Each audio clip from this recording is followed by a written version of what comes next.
Preposition की ये पहली क्लास है।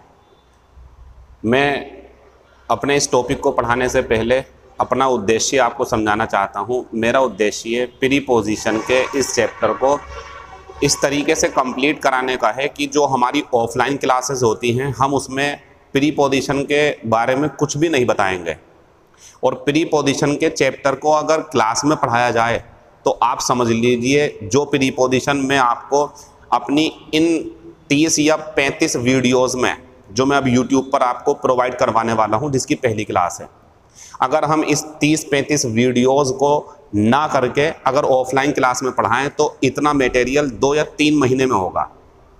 समझ रहे हैं आप? लेकिन हम अपनी इन वीडियोस में प्रीपोजिशन के इस टॉपिक को इस तरीके से आपके सामने रखेंगे कि आप चाहें तो इन वीडियोस को इकट्ठा करके 2 दिन में या 3 दिन में देख सकते हो, या रोज़ाना देखते चलो। आपको तो रोज़ाना देखनी चाहिए, लेकिन जो फ्यूचर में स्टूडेंट्स हमसे जुड़ेंगे या जो हमारी क्लास में आएंगे हम उनसे बोलेंगे कि आप प्रीपोजिशन यूट्यूब पर पढ़ लीजिए। अब वो 2 दिन में पढ़ लें, क्योंकि सारी क्लासेस अपलोड हो जाएंगी विदिन 45 डेज़, 45 दिन के अंदर अंदर मैं सारी क्लासेस अपलोड कर दूंगा, कभी 1 कभी 2।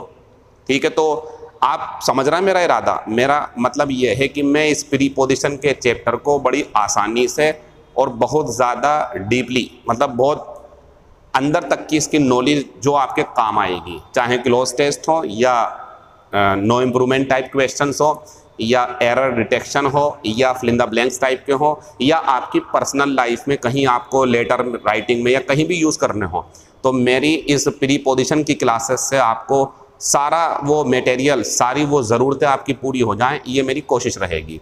क्लास शुरू करते हैं। तो ये प्रीपोजिशन का हमारा पहला दिन है। तो सबसे पहले जानते हैं function of preposition. Function of preposition means preposition का काम क्या होता है। प्रीपोजिशन का काम क्या होता है, तो ध्यान रखें प्रीपोजिशन में ही ये शब्द है पहले, और पोजीशन होता है स्थान, यानी कि किसी नाउन, प्रोनाउन, किसी नाउन या प्रोनाउन से पहले आ करके किसी अन्य शब्द से यहाँ कोई शब्द होगा इस तरीके से। यहाँ ये जो है यहाँ कोई प्रीपोजिशन होगी, टू, इन, ऑन, ओवर और भी बहुत सारी। तो ये शब्द होगा और इस नाउन या प्रोनाउन से पहले आ करके इन दोनों के बीच में रिलेशन दिखाना, ये प्रीपोजिशन का काम है। एग्जाम्पल के रूप में ये शब्द जो होगा हमारा, ये नाउन ही होगा या प्रोनाउन ही होगा। यहाँ वर्ब नहीं हो सकती है, अगर होगी तो फिर वो जीरंड होगी। और आप ये बात आगे तक के लिए ध्यान रखना कि जीरंड को पार्ट्स ऑफ स्पीच का नाम देना हो तो नाउन होता है। तो ध्यान दें आप, हमें जो प्रीपोजिशन के बाद में मिल सकते हैं वो क्या मिल सकते हैं, या तो नाउन या प्रोनाउन। नाउन में आप जानते हैं कोई लड़का, लड़की, शहर का नाम, कुछ भी, सब एग्जाम्पल दूंगा मैं, ये ज़रूरी बातें हैं।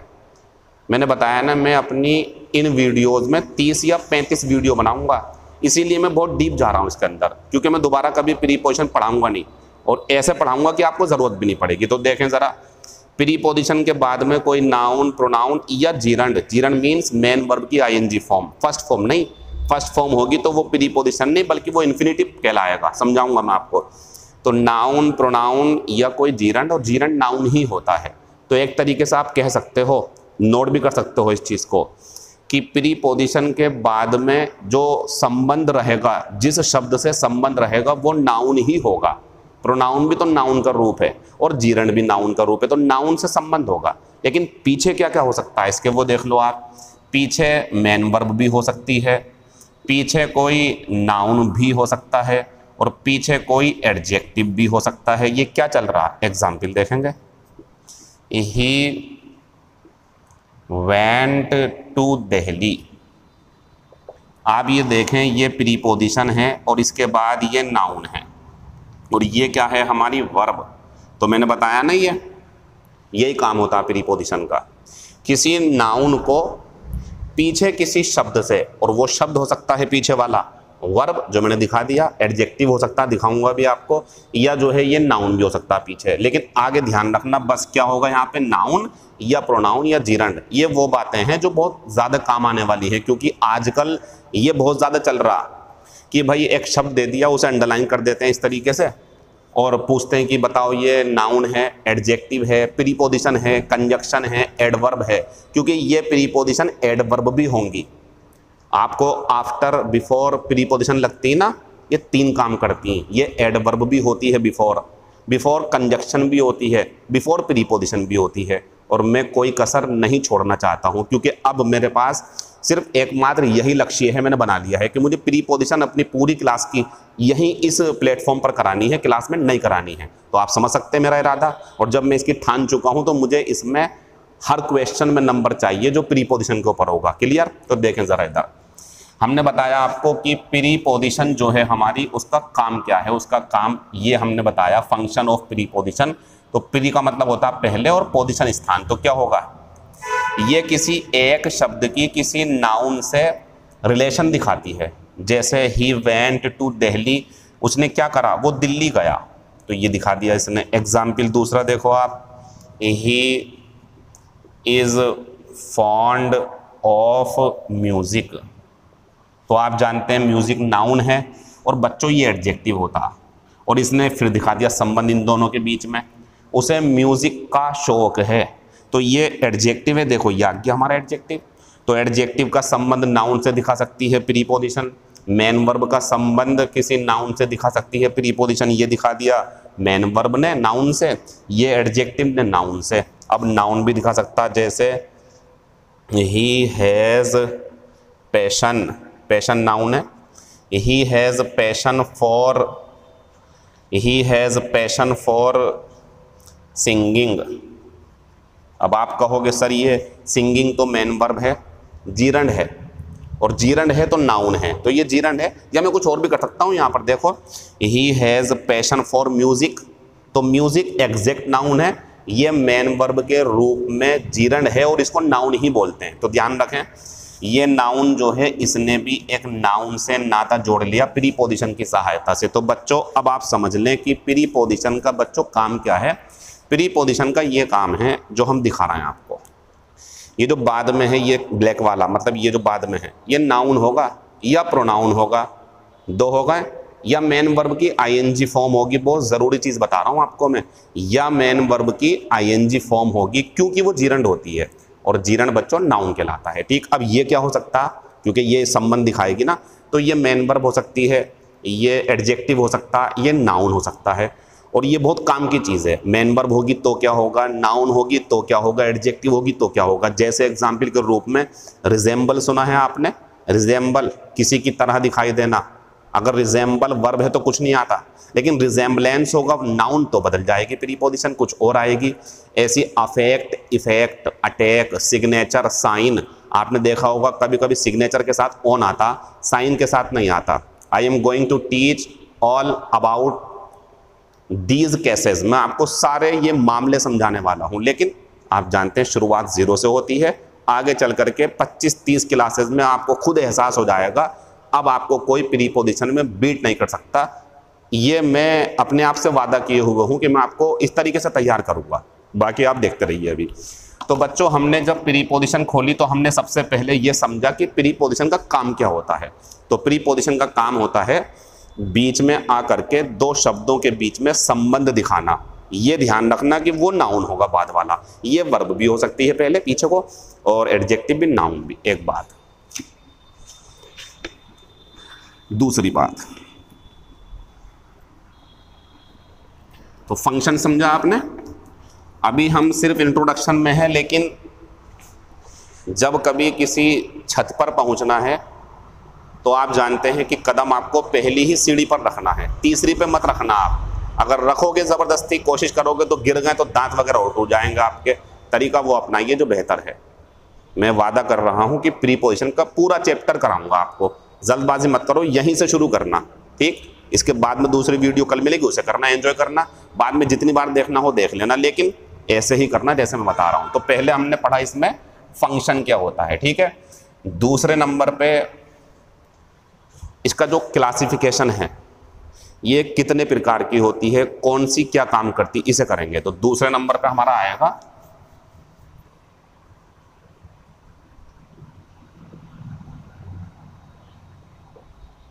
Classification of PP. मैं ऐसे लिखूंगा, ठीक है, प्रीपोजिशन को।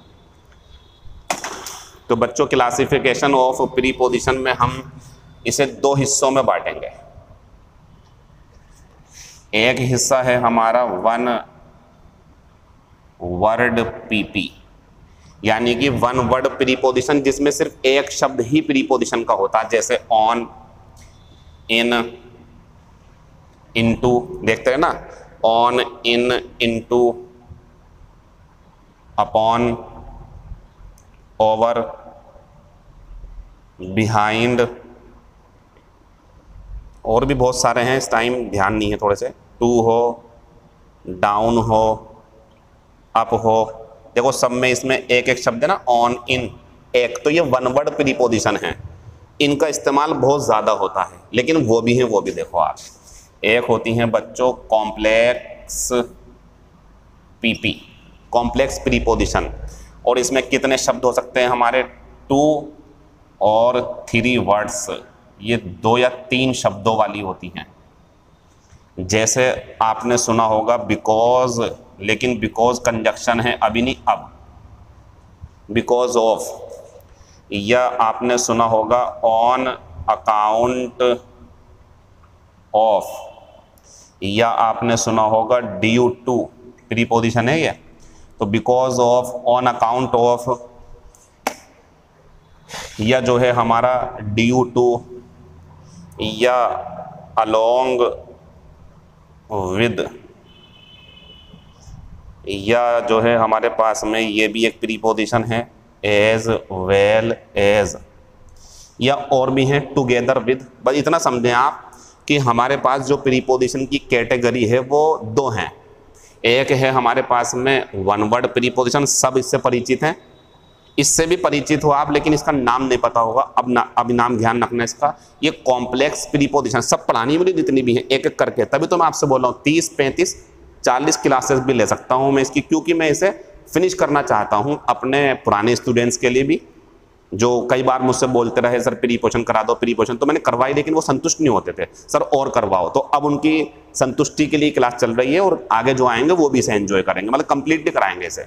तो ये हमारी वन वर्ड हो गई, और ये हमारी कॉम्प्लेक्स प्रीपोजिशन हो गई। और भी है इसमें, नीचे इसमें भी है काफ़ी, अभी इसमें भी है, सब करवाएंगे आपको, इतना नोट करो आप। तो पहला हमने पढ़ा फंक्शन ऑफ प्रीपोजिशन, काम क्या है उसका, क्यों इसे अंग्रेजी में यूज़ करा गया है, और दूसरा चल गया हमारा क्लासिफिकेशन ऑफ प्रीपोजिशन।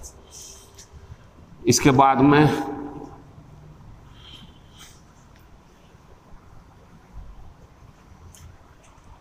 एक शब्द नया आता है जो आपको पता होना चाहिए। देखिए आपने अभी पढ़ा कॉम्प्लेक्स पीपी, इसी की आड़ में जो है परेशान करने के लिए एक शब्द और मैं आपको सिखा देता हूं, प्रीपोजिशनल फ्रेज। यानी कि जो हमने ये पढ़ा अभी कॉम्प्लेक्स प्रीपोजिशन, इसमें और बच्चे जो प्रीपोजिशनल फ्रेज है उसमें डिफरेंस नहीं कर पाते, गलती कर जाते हैं। उनसे पूछेगा कोई बताओ कैसा है, तो वो कहीं उसे प्रीपोजिशनल फ्रेज को कॉम्प्लेक्स प्रीपोजिशन ना कह दें। वन वर्ड वाले में आप कंफ्यूजन नहीं होगे, कभी भी आपको कोई कंफ्यूजन नहीं होगा, ना कभी आप कंफ्यूज होंगे। वन वर्ड में ऑन, इन, ये सबको पता, लेकिन जो 2 या 3 शब्दों से बनी हुई उसमें थोड़ी प्रॉब्लम है। जरा देखना इधर, आफ्टर द एग्जाम,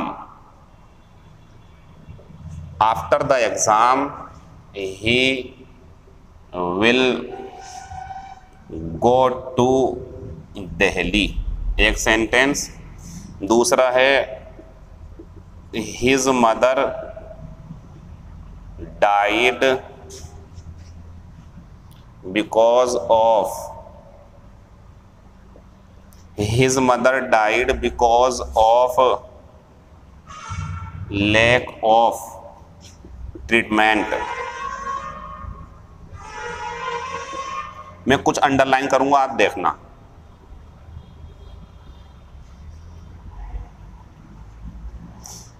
ईमानदारी से आप बताइए, आपको लग रहा है कि ये जो ऊपर वाला है ये कॉम्प्लेक्स प्रीपोजिशन हो सकती है?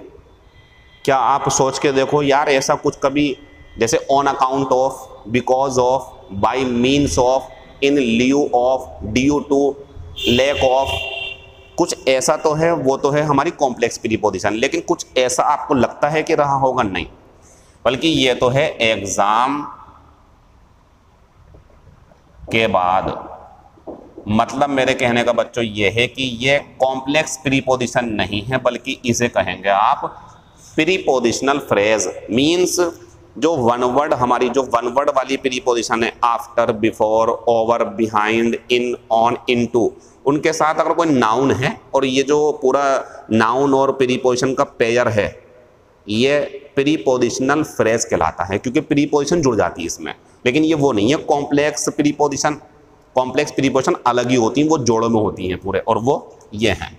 ये कॉम्प्लेक्स प्रीपोजिशन है, ये कॉम्प्लेक्स प्रीपोजिशन है, लेकिन ये नहीं है। क्यों? आप जानते हैं, दिल्ली हटा के यहाँ कुछ और भी रख सकते हो आप, लेकिन यहाँ आप रखोगे तो मीनिंग चेंज हो जाएगा। तो यहाँ रख सकते हैं ना हम, तो ये चेंज है, मतलब कि वेरिएबल है। तो इसीलिए हम इसे पूरे को मुंबई कर दो दिल्ली, ये फ्रेज कराएगी हमारी, ये प्रीपोजिशनल फ्रेज। ये भी प्रीपोजिशनल फ्रेज है, लेकिन ये है हमारी कॉम्प्लेक्स प्रीपोजिशन। ये है हमारी कॉम्प्लेक्स प्रीपोजिशन। जब आप किसी सफ़र पे निकले हो और आपको बिगिनिंग, शुरुआत में ही एक कांटा चुभ जाए और आप आलस कर लो कि यार मैं बाद में निकालूंगा, चलते रहो चलते रहो, यकीन मानो आपने गलती कर दी, आपको आगे चल करके मुसीबतों का सामना करना पड़ेगा। वो कांटा छोटा सा जो शुरू में ही निकाल देते तो आराम से आप अपना सफ़र तय कर लेते, लेकिन उस कांटे को आपने चुभ गया, नज़रअंदाज किया, आगे चलते रहे, वो आगे चल करके परेशान कर देगा। सेम ऐसी ये हैं, ये वही कांटे हैं जो आपको दिखाई नहीं देते, चुभे हल्के से हमें पता है, लेकिन ये मुसीबत खड़ी कर देंगे, इसलिए ध्यान रखते चलो। फंक्शन ऑफ प्रीपोजिशंस बताया, वो भी ध्यान रखो। दूसरा क्लासिफिकेशन ऑफ प्रीपोजिशंस चल रहा है, उसे भी ध्यान रखो। और जब बता रहे हैं कि कॉम्प्लेक्स प्रीपोजिशन को कंफ्यूजन मत होने देना या मैचिंग मत कर देना, इन दोनों में अंतर ज़रूर बनाए रखना कि वो प्रीपोजिशनल फ्रेज है। जो सिंगल प्रीपोजिशन से कोई नाउन लेके जुड़ जाएगी तो वो हमारी प्रीपोजिशनल फ्रेज कहलाएगी। है एक्चुअल में ये सिंगल प्रीपोजिशन, लेकिन जब नाउन जुड़ गया तो प्रीपोजिशनल फ्रेज बोल देते हैं, क्योंकि फ्रेज होता है शब्दों का समूह। तो जब एक प्रीपोजिशन से कोई शब्द जुड़ करके नया सा और कुछ बन जाए तो वो प्रीपोजिशनल फ्रेज होती है। लेकिन वो जो होते हैं on account of, because of, lack of, due to, owing to, as well as, along with, और भी बहुत सारे आपको बताएंगे, instead of, instead of, in spite of, और भी बहुत सारी प्रीपोजिशन है। ठीक है, तो आप ध्यान रखें, कॉम्प्लेक्स प्रीपोजिशन अलग चीज़ है, प्रीपोजिशनल फ्रेज अलग चीज़ है। थोड़ी अब तीसरी चीज़ आती है हमारे पास,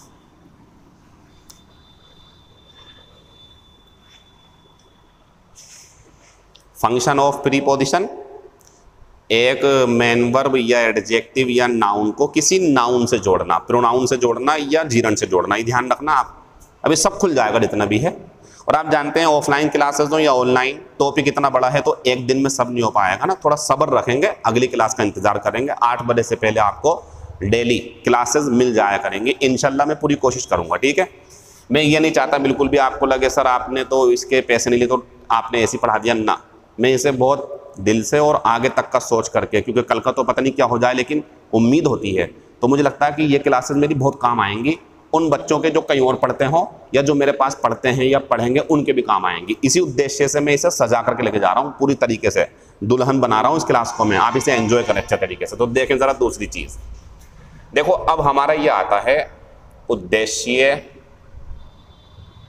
के आधार पर वर्गीकरण, यानी कि किस प्रीपोजिशन का किस उद्देश्य के लिए अंग्रेजी में इस्तेमाल किया गया है। जैसे कुछ होती हैं प्लेस, यानी कि स्थान के लिए बनी हुई, ऐसे पढ़ेंगे हम ये तरीका निकालेंगे। अब ऐसे क्लास चल जाएगी आपकी।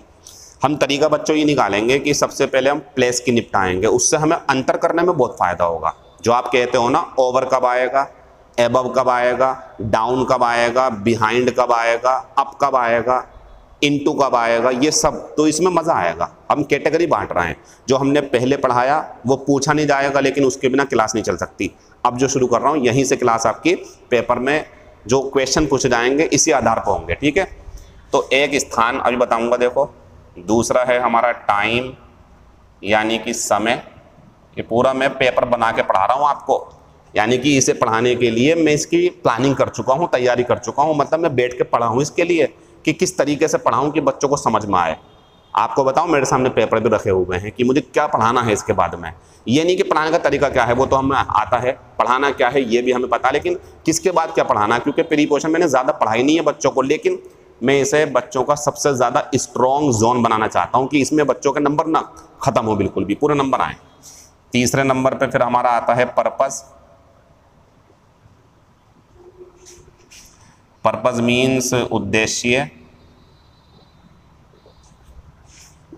फिर इसके बाद में हमारा है जी पोजेशन। ऐसे सिखा देंगे आपको सारा। पोजेशन होता अधिकार। फिर इसके बाद में आता है मूवमेंट। मूवमेंट कह सकते हैं आप गति या हलचल। फिर इसके बाद में हमारा आता है मीन्स। मीन्स मतलब साधन। साधन मीन जैसे अभी दिखाएंगे आपको, सबके एग्जाम्पल देंगे इसके। या इसके बाद हम कह सकते हैं मैनर, तरीका क्या था।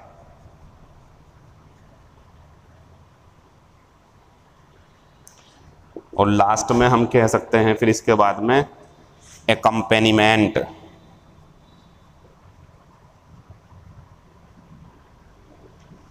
यानी कि साथ।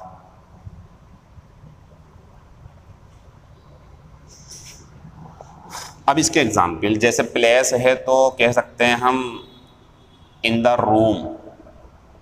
तो आप जानते हैं ये कमरे में, तो ये स्थान को दिखा रहा है। टाइम को कहो अगर आप तो कह सकते हैं ऑन थर्सडे, ये समय है हमारा, तो ये ऑन हो गया हमारा। पर्पस है तो जैसे कह सकते हैं फॉर माई ब्रोदर, अपने भाई के लिए। कोई चीज़ खरीदी आपने अपने भाई के लिए। पोजेशन है तो कह सकते हैं the car of his father, उसके पिता की कार, ये दिखा दिया इसने पोजेशन। मूवमेंट है तो कह सकते हैं थ्रो, बहुत सारी हैं, अकेले अकेले दिखा रहा हूँ मैं अभी आपको। THROUGH, throw the window. Window में से होकर, चोर भाग जाता ना विंडो में से होकर। सब चित्र की सहायता से पिक्चर दिखाएंगे आपको, बोर्ड पर बनाएंगे हम कैसे कैसे क्या क्या चीज़ है, और उस पर खूब देर तक बात करेंगे। अगर मुझे लगता है कि भाई आज एक ही प्रीपोजिशन पढ़ानी है 1 घंटे, 1 घंटे वही पढ़ाते रहेंगे, या हो सकता है एक दिन में 50 भी हो जाएं, कवर करना पूरे का पूरा। क्योंकि मैं चाहता हूँ क्लोज टेस्ट या जो है आपके फिल इन द ब्लैंक्स या एरर डिटेक्शन या one word no improvement type का कोई भी क्वेश्चन अगर प्रीपोजिशन पे है तो वो मेरी इन क्लासेस में से हो, बस मेरा यही टारगेट है और मैं कर दूंगा ये काम अपने अनुभव से और अपनी समझ से। मीन्स साधन का मतलब ये है जैसे कि विद ए स्टिक, जैसे किसी को आपने मार दिया, सांप को मार दिया, किसी जो है चूहे को मार दिया, किसी को भी, तो विद ए स्टिक। साधन क्या था आपके पास? डंडा। और मैनर तरीका होता है जैसे बाई ट्रेन। बाई ट्रेन का मतलब ट्रेन के द्वारा। कैसे आए हो, मैनर क्या था तुम्हारा आने का, क्या साधन था, ऐसे करके। तो ये दोनों एक जैसे ही हैं, ये कह सकते हैं आप। एकम्पेनीमेंट का मतलब होता है विद हिज वाइफ, अपनी पत्नी के साथ, या विदाउट हो सकता है इसमें, अपनी पत्नी के बिना, दोनों आएगा इसमें से।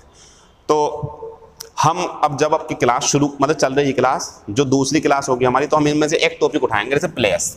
लेकिन इसका मतलब ये नहीं है कि इनकी बात करेंगे। प्लेस के लिए पता कौन कौन सी प्रीपोजिशन है? अंडर, अंडर होता नीचे, बिहाइंड पीछे, ऑन ऊपर, अपॉन उसके ऊपर, जो भी होगा बताएंगे, एबव ओवर, और जो है अप, यानी कितनी प्रीपोजिशन। तो हम जब शुरू करेंगे तो नंबर 1 पे प्लेस, तो कम से कम 10 दिन प्लेस चलेगा आपका, टाइम चलेगा बहुत लंबा। फिर जो हमने आपको कॉम्प्लेक्स प्रीपोजिशन पढ़ाई है फिर वो भी शामिल होंगी। तो मुझे लगता नहीं है कि 30 क्लासेस में हो पाएगा, क्योंकि 50 न पढ़ाने पड़ जाए। मैं वादा कर रहा हूँ पूरी ही पढ़ानी है मुझे, इसमें कोई मेरा लालच नहीं है, बस दिल है मेरा। मतलब मैं चाहता हूँ कि इसके निपटा दूँ मैं प्रीपोजिशन को बढ़िया करके। आपको मैं क्लास में noun, adjective, relative pronoun, active voice, passive voice, narration और case of inversion, question tag पढ़ाता ही रहता हूँ। प्रीपोजिशन पे आकर के क्लास खत्म होने वाली होती है तो पेपर हो जाता, तो हो नहीं पाती। वो ये है, यहाँ से सीखना आपको सारे का सारा। इतना नोट करो आप जितना बोर्ड पे लिखा हुआ है। अब जब हम क्लास आपके आगे लेके जाएंगे तो हम बताएंगे प्लेस, स्थान के लिए, तो आप इन्हें भूल जाना, इसकी बात करेंगे। इससे ये फायदा होगा, जैसे ओवर ऑप्शन में है, ओवर ऑप्शन में इन भी है, इनटू भी है और एबव भी है। अब एबव कब आता, ओवर कब आता है? स्थान के लिए। सर के ऊपर कोई चीज़ है, छत के ऊपर कोई चीज़ है, फैली हुई है या लटकी हुई है, मतलब उसका जो है आयताकार है या क्षेत्रफल उसका लंबा लंबा सा है या गोल सा है, इसके ऊपर चलता है सारे का सारा। तो ये सब मैं चित्र के हिसाब से समझाऊंगा, लेकिन अभी हम ये पढ़ रहे हैं कि हमारी प्रीपोजिशन इतने काम कर सकती है। किसी स्थान को जोड़ सकती है। देखो बाद में नाउन है नहीं, ये सब में, ये भी नाउन, ये नाउन है, ये भी नाउन है, ये भी नाउन है, ये भी नाउन है, ये भी नाउन है, ये भी नाउन ही मिलना है इसके बाद में। पीछे की तरफ वर्ब हो। इन बातों को ध्यान रखना, ये बहुत ज़रूरी बातें हैं। आपको इसके अंदर ये भी सिखाया जाएगा कि कौन सी प्रीपोजिशन कब कंजक्शन बन जाएगी। सवाल आ रहा है आजकल, ऐसे अंडरलाइन कर देते हैं इस तरीके से, फॉर लिखा हुआ अंडरलाइन कर दिया, पूछेंगे आपसे कंजक्शन है या प्रीपोजिशन, नहीं पता, हम बताएंगे आपको। यह होगा आपका बिफोर, पूछेंगे आपसे कंजक्शन है, प्रीपोजिशन है या एडवर्ब है, हम बताएंगे आपको। बस आप इतना समझो कि हमारी जो प्रीपोजिशन है उसके बाद नाउन होगा या प्रोनाउन होगा या जिरंड होगा, वो भी नाउन का रूप होता है। बस ये तीन चीजें, और पीछे की तरफ मेन वर्ब हो सकती है, एडजेक्टिव हो सकता है और नाउन भी हो सकता है। क्लियर? इतना नोट करते जाओ सब। इसे आप नोट्स के रूप में यूज कर लें। अब अपना अपना पढ़ाई का तरीका होता है। सारे बच्चे कामयाब क्यों नहीं होते? उनका जो दृष्टिकोण है वो अलग अलग है ना। किसी का दृष्टिकोण अलग है, कोई सिर्फ इतना देख रहा होगा, वीडियो को बंद कर देगा, लेकिन कुछ ऐसे भी होंगे, और नहीं है तो आपको होना चाहिए। एक नोटबुक लो, उस पर डालो प्रीपोजिशन बाय अजीम खान सर, या मेरा नाम मत लिखो, प्रीपोजिशन लिख दो आप, और नीचे शुरू करो जैसे जैसे मैं करवाता जा रहा हूँ। आपको लगता है मिटान दिया, पीछे को जाओ। ये कितनी बढ़िया सुविधा है आपके लिए, आराम से, बिल्कुल सहूलियत से। और ये तो मौका है आपके पास प्रीपोजिशन सीखने का, शायद ना मिले दोबारा आपको ऐसा मौका। मेरे दोबारा और पढ़ा रहे हैं बहुत सारे, मेरे दोबारा शायद यही मौका है। पढ़े रहेंगे, वीडियो देखते रहे ना, क्लास में पढ़ा दी थोड़ी बहुत, अगर पढ़ा दी तो, लेकिन इससे बेहतर नहीं हो सकता। हो सकता है कि मैं क्लास में भी ना पढ़ा पाऊँ ऐसे जैसे ये पढ़ा रहा हूँ, क्योंकि ये मेरा इरादा है कि मैं आपका प्रीपोजिशन का क्वेश्चन ख़त्म नहीं करवाना चाहता, मैं उसे सोल्व करवाना चाहता हूँ। उसी टारगेट पर लगा हुआ हूँ मैं। अब एक चीज़ देखो ज़रा,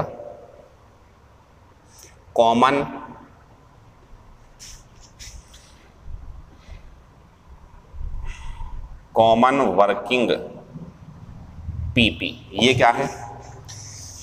अभी आपने देखा कि पर्पस और टाइम और मूवमेंट, इन सब में हमने फॉर, इन, विद लिखा, लेकिन इसका मतलब ये है कि अगर हमने इन द रूम करा है तो इन जो है वो बस स्थान के लिए आएगी, ये समझा रहा था मैं। तो ध्यान रखें, आई एम इन द रूम, ये जो प्रीपोजिशन है इसने अपने बाद में स्थान ले रखा है, तो ये इस टाइम स्थान के लिए आई है, कोई बात नहीं। दूसरा देखो आप, I will go to Delhi in June, full stop, ये किसके लिए आ रही है? समय के लिए, ये बता रहा था मैं आपको।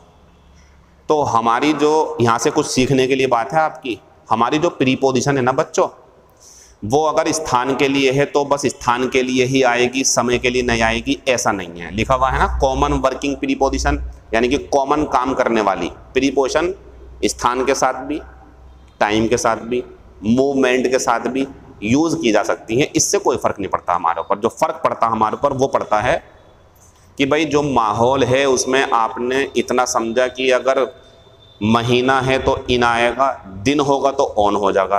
तो ये सबसे बेहतर तरीका है कि स्थान के हिसाब से पढ़ेंगे। पहले स्थान वाली पढ़ाऊंगा मैं, किसके साथ क्या आएगा। फिर दूसरे नंबर पे टाइम, और मज़े की बात, प्लेस और टाइम पे बहुत क्वेश्चन आते हैं।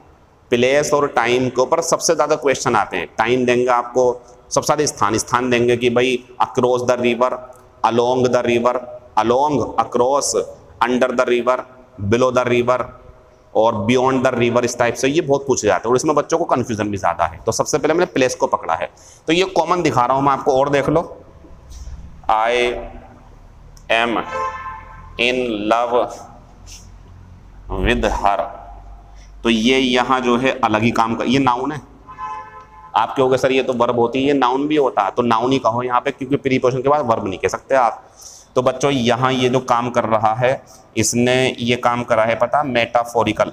एक शब्द और देख लो आप यहाँ पे, मेटाफोरिकल मीनिंग, अभी समझा रहा हूँ क्या मतलब है। और इसका मीनिंग है लिटरल मीनिंग। देखते चलो सब चीज़ों को जब मिल रहा तो मौका, ऐसे पढ़ाता नहीं हूँ मैं, लेकिन दिल है पढ़ा रहा हूँ, देख लो, ये भी हमारा लिटरल मीनिंग है। अब लिटरल मीनिंग को आप साइड में समझो, ये भी लिटरल मीनिंग ऑफ इन है, ये भी लिटरल मीनिंग ऑफ इन है, ये भी लिटरल मीनिंग है, लेकिन ये मेटाफोरिकल है। अब सुनो क्या मतलब है इसका। देखो बच्चों, लिटरल मीनिंग का मतलब होता है जो शब्द आपने पहले कहीं या किसी ने आपको पढ़ाया हो, जैसे कि भाई अंदर है कमरे के तो इन आएगा, किसी की मेज के ऊपर है तो ऑन है, तो ये मूल अर्थ है इसका। प्रीपोजिशन का जो मूल अर्थ, जो मेन काम है वो यही तो है, किसी चीज़ के अंदर है तो इन आएगा, छत पर है तो ऑन आएगा, ये तो बात होती है, किसी के नीचे है तो अंडर आएगा। तो जब मूल अर्थ के हिसाब से ही यूज़ करा जाए तो वो होता है उसका लिटरल यूज़, लिटरल मीनिंग। और आप जानते हैं इन द रूम, ये तो भाई इसी के लिए बना हुआ है, कमरे में, तो ये लिटरल यूज़ हो गया। ये भी है कि जून में जाएंगे तो ये भी लिटरल मीनिंग है, लेकिन ये लिटरल नहीं है, ये ऑर्डिनरी। इसे सुनो अब, मेटाफोरिकल क्या होता है सब समझाएंगे आपको। मेटाफोरिकल भी होती है प्रीपोजिशन बहुत सारी। मेटाफोरिकल मीनिंग ये होता है बच्चों ऑर्डिनरी से हट करके, सामान्य बातों से हट करके, यानी कि जब हमारे सामने जिस चीज़ के लिए वो प्रीपोजिशन बनी हुई है उससे हट करके कुछ अलग ही आएगा। जैसे मैं बताऊं आपको, मैं हाथ में अपने घड़ी पहने हुए हूं, तो मैं हिंदी में बोल रहा हूं, मैं अपने हाथ में घड़ी पहने हुए हूं, तो मैं बोलूँगा I am wearing A watch in my hand. गलत है ये, ऑन माई हैंड, क्योंकि यहाँ आपको ये समझना पड़ेगा कि जो घड़ी है वो मेरे हाथ के अंदर नहीं है बल्कि हाथ के ऊपर है, तो यहाँ आएगा ऑन माई हैंड। अगर मैं अंगूठी पहनूंगा, उंगली मैं बोल रहा हूँ, लेकिन नहीं, लिटरल पे नहीं जाएंगे, मेटाफोरिकल समझना पड़ेगा कि मीनिंग क्या है हट करके कुछ, तो यहाँ हम ऑन लेंगे। अगर आप कहो मुझसे घड़ी में कितने बज रहे हैं, तो घड़ी में बज रहे हैं, लेकिन ये जो घड़ी है ये मैनर है, साधन है ये, इसके दोबारा मैं बताऊंगा, बाय आएगा यहाँ पर। ऐसी बहुत सारी बातें हैं, जैसे कि ट्रेन 5 घंटे लेट है by 5 hours, the train is late by 5 hours. वो मुझसे 5 साल बड़ा है, he is elder to me by 5 years. ऐसी प्रीपोजिशन जो आप सोच भी नहीं सकते हो। अपने इन नोट्स में जो आप बनाने शुरू कर रहे हो, बनाने चाहिए आपको, नोट कर लो, जिसे पढ़ाना हो प्रीपोजिशन का चैप्टर पढ़ा देना। इंशाअल्लाह कोशिश करूंगा कि इन्हीं में से आपकी सारी प्रीपोजिशन के क्वेश्चन कवर हो जाएं। तो ध्यान दें बच्चों, ये हमारा इन है स्थान के लिए, ये हमारा इन है समय के लिए, ये हमारा इन है एब्स्ट्रैक्ट नाउन के लिए। तो मैं ये समझा रहा था आपको कि भाई जो प्रीपोजिशन स्थान के लिए है, क्या वो स्थान के लिए ही होगी? ऐसा नहीं है। हाँ, लेकिन स्थान के लिए कैसे यूज़ होगी ये हमें सीखना पड़ेगा।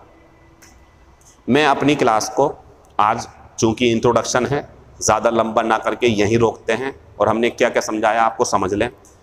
Function of preposition, function of preposition में ये है भैया कि प्रीपोजिशन अपने बाद में कोई नाउन, प्रोनाउन या कोई जीरण लेती है और पीछे उसका संबंध दिखाती है किसी वर्ब से। जैसे वेंट टू दिल्ली, ये टू क्यों आया, लेकिन वेंट एब्रोड होगा तो टू नहीं आएगा, वो भी समझाएंगे आपको। वेंट टू देयर, टू नहीं आता। वेंट टू होम, टू नहीं आएगा। वेंट टू हिज होम सही है। तो बहुत सारी बातें ऐसी जो क्लास में मैंने बोली भी नहीं होंगी कभी, सब समझाएंगे। तो फंक्शन ऑफ प्रीपोजिशन हो गया। दूसरा हमने करा फिर classification of preposition, one word preposition और कॉम्प्लेक्स प्रीपोजिशन। अब कॉम्प्लेक्स प्रीपोजिशन और प्रीपोजिशनल फ्रेजेस में थोड़ा डिफरेंस रखना, ये पेपर में नहीं आएंगे, लेकिन पेपर को आसान बनाएंगे, हमारी इन क्लासेस को आसान बनाएंगे, क्योंकि हम बोलेंगे ना कि भाई देखो आज हम कॉम्प्लेक्स प्रीपोजिशन पढ़ाएंगे, आप समझ जाओगे कि आज वो प्रीपोजिशन आएंगे जिसमें 2 या 3 शब्द होंगे, on account of, because of. और हम बोलेंगे स्थान वाली, तो आप समझ जाओगे आज स्थान की बात चलनी है, कौन कहाँ गया, कहाँ से गुजर रहा था, किसके ऊपर है, कहाँ है, या गेट पे खड़ा है तो मेज के सामने बैठा है या मेज के ऊपर बैठा है, बहुत मजा आएगा। फिर इसके बाद में अभी मैंने आपको ये समझाया कि हमारी जो प्रीपोजिशन है वो उद्देश्य के आधार पर किस तरीके से हैं। तो स्थान के लिए आती है प्रीपोजिशन, स्थान बताएंगी, इनका ध्यान रखना।